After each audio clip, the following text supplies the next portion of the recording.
So let's learn how to play chess.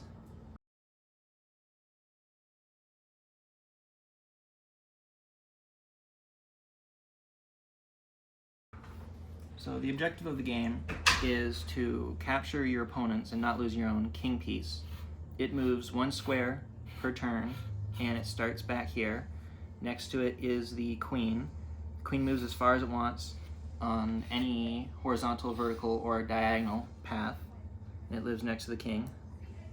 Outside of those, we have the two bishop pieces, which move on diagonals as far as they want. Outside of those, we have the knights, which move in L shapes in whichever direction they please.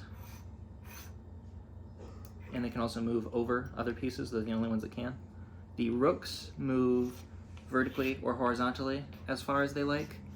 They live on the outsides. And in front of all of these pieces, we have a pawn for each row. The pawns move 2 on their first move and move 1 forwards after that.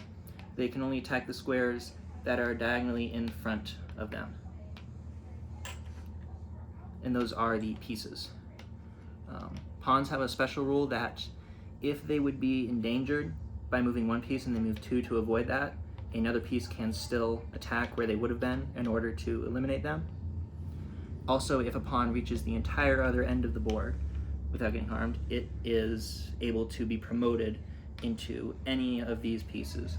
But most of the time that's the queen because it's pretty much objectively better than the rest of them.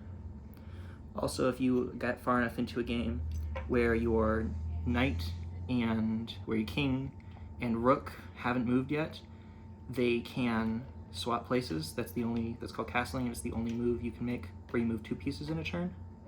Alright, so let's talk about win conditions. So chess has check and checkmate. For instance, the black king is in check right now because he is imminently about to be attacked. He's in the line of fire from the queen here. So he would be obligated to move out of the way unless black could put another piece between us. Has to keep the king alive. That's the whole objective of the game.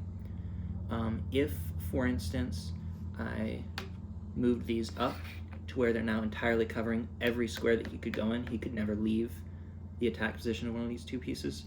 That is checkmate because now the king can't go anywhere, he's about to lose, and the game has been won by white.